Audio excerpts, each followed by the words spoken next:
Hello everyone, my name is JoshJrumJrastick and welcome to another MrBallen video. In today's video, we're going to be watching top 3 stories that sound fake but are 100% real. Part 2.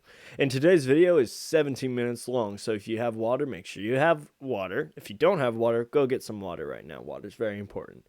Anyways, guys, as always, if you enjoy this kind of content, consider leaving a like on the video. It'd be very much appreciated. And if you're new here, hi, I'm Josh, and this is what I do. I react to videos, and sometimes I play video games. So if you enjoy that kind of content, consider subscribing and sharing my videos with friends so they may grow and we can all watch and play some awesome videos and video games together. And if you have any suggestions of any videos you'd like me to watch, go down in my comments below and leave me the link or title to the video, and I'll get back to you as soon as I possibly can. Anyways, on with the video. Sometimes the truth is stranger than fiction, and today What we're do going to you look mean? at 3 stories that demonstrate that. But before we get into today's stories, if you're a fan of the strange, dark, and mysterious delivered in story format, then you come to the right channel because that's all we do, and we upload 3, 4, even 5 times every week. So if that's of interest to you, please remove all the raisins from the Like Button's Raisin brand. Also, please subscribe to our channel and turn on all notifications so you don't miss any of our weekly uploads. All right, let's get into today's stories.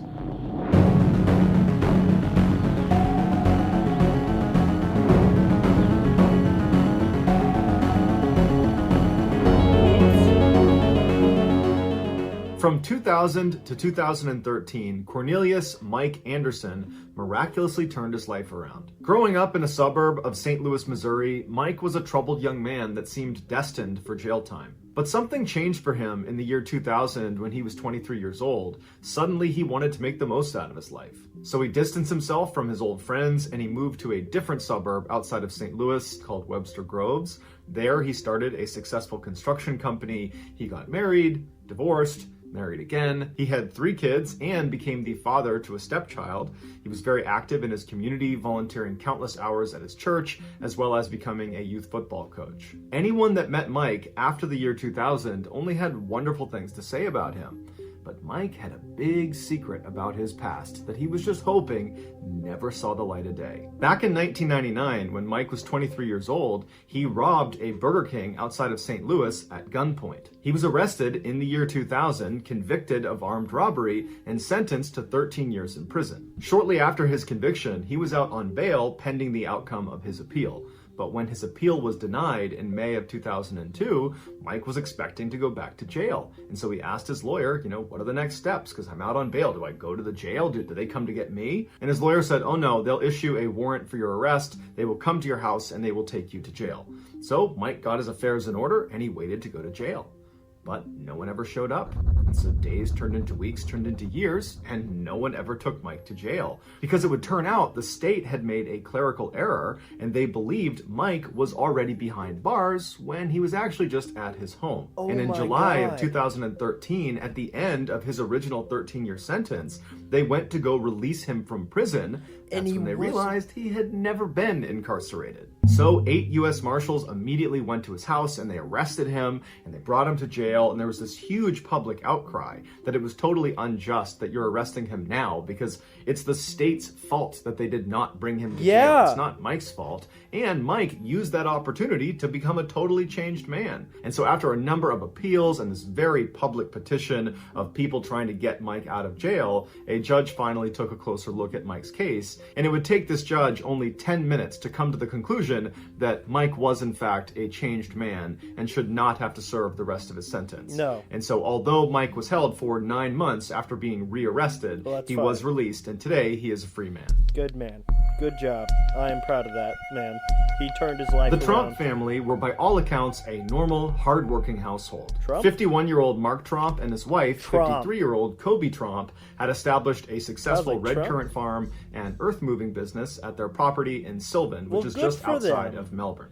Their 3 adult children, which were 29-year-old Rihanna, 25-year-old Mitchell, and 22-year-old Ella, all lived and worked with them at the farm. But their seemingly ordinary lives would change forever on Monday, August 29th, 2016. Wow. That day, without any warning, the family dumped their passports, credit cards, and cell phones on the kitchen table and ran out the front door, leaving it unlocked. They hopped into Ella's car and drove north. 30 kilometers into their journey, and it was discovered that the son, Mitchell, still had his phone. And so the others yelled at him to throw it out the window. And so he did. He chucked his phone out the window. The family drove all day and night until they reached a motel in the New South Wales town of Bathurst, 800 kilometers away to the west of Sydney. The following morning, Mitchell decided he did not want to be a part of whatever it was they were doing, and so he abandoned his family and began heading home. The remaining 4 family members did not go after Mitchell. Instead, they just piled back in the car and drove east to a popular tourist destination called the German Caves. It was there that the 2 daughters, Rihanna and Ella, decided that they also did not want to be a part of whatever it was they were doing,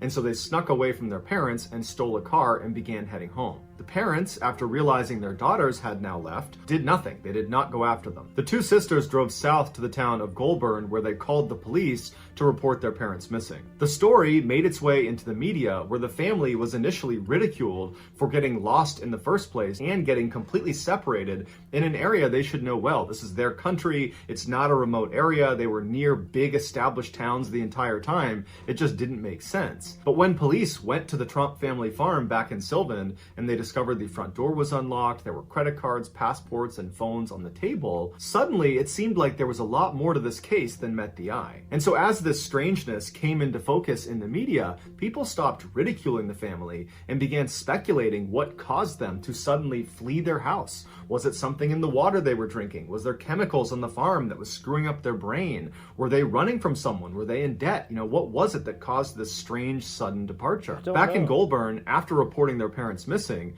Rihanna and Ella inexplicably separated at a gas station. Rihanna just climbed in the back of some utility truck, and Ella hopped in the stolen vehicle and started driving home. Later that night, Ella would become the first Trump family member to be located by police when she arrived at the farm and police were waiting for her there. Mitchell would arrive back home the following morning after taking a series of trains to get there. Once Mitchell and Ella were reunited, they made a statement to the media outside of the family farm, and as you're looking at them, it's clear they're totally shell-shocked. They don't know what's happened, and they're trying to articulate why their family left in the first place and what they were doing and where they're going, and the best they could do was to say, well, there was a lot of pressure on our family and it was building up, and these things are just difficult to explain, and I don't really know what we were doing. Mitchell would say that there was a belief that people were after them, there was some paranoia there, but that paranoia was predominantly held by their parents. While Mitchell and Ella were certainly in a state of shock, they did seem mentally stable.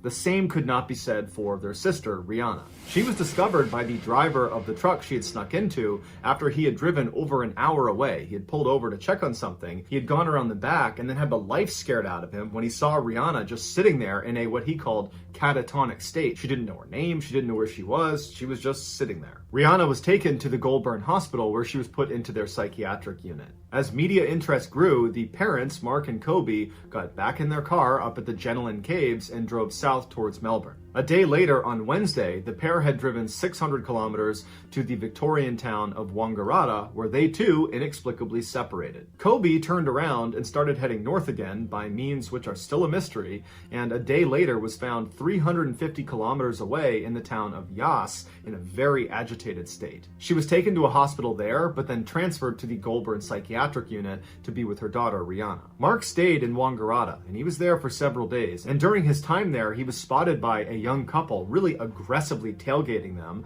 and then he was spotted again on another day fleeing from the car he had been driving. Finally, on Saturday evening, all of the Trump family members were accounted for when Mark was finally discovered sitting next to the road near the Wangaratta airport. He was questioned by police and then assessed by a mental health officer, and then was released into the custody of his brother, who was a police officer. And as they drove away, Mark turned around and flipped off the photographers that had converged on the spot. He later released a more contrite statement apologizing for the hurt and concern that were caused by these events, and he also paid respect to the police and the volunteers that went out looking for them. After the investigation, the police determined that nobody was chasing this family. They were not in any danger. The family had also not taken any drugs. They were not in debt. They were not involved in any sort of religious cult. And prior to this strange event, the family had no history of mental health issues. After the dust had settled and the Trump family was just back at their farm going about their normal life, every media outlet wanted an interview with them to try to learn more about why this strange thing happened. But the family said, we're not doing interviews, we're not putting out any more statements, we just want to be left alone. And so as a result, all people could do was theorize. And the leading theory was that the Tromp family was suffering from something called folie à deux, which is a French term that means madness for two. And what happens is one person who is delusional can pass that delusion on to other people. And this typically only happens in very close-knit families or in very tight romantic relationships. While it's unclear which of the Tromps became psychotic first, doctors say it is clear at some point they were in a cycle of reinforcing each other's delusions if this folie à deux theory is the right one. While the full reasons for why the Tromps went on this strange voyage will probably never be known, the police deemed it a family matter and did not press charges. Wow, okay. After they stole a car. In 2007, 35-year-old Whatever. Eva Wisniewska was a member of the German national paragliding team. Over the previous 2 years, Eva had competed in 10 of the world's biggest paragliding competitions, and she had won 6 of them, making her the top female paraglider in the world. So coming into that year, Eva was very motivated to work extra hard to make sure she retained that title as world champion. Well, yeah. On February 24th of that year, Eva was preparing her gear alongside 200 other paragliders on Mount Bora in New South Wales, Australia. This was Ava's last training opportunity before her first major competition of that year, which was scheduled for the next week. As they were getting ready to launch, one of the coaches walked in front of the group and made an announcement. He said storm clouds have been spotted to the north, but the forecast was a little bit ambiguous. It wasn't clear if the storm was going to move over their training area or not. So it was up to each of the paragliders if they still wanted to launch that day and risk the bad weather. Ava, who was really eager to get this training flight in, looked at the sky and saw that it was pretty gray, but decided that she was going to do it. Worst case scenario, she would have to cut it short.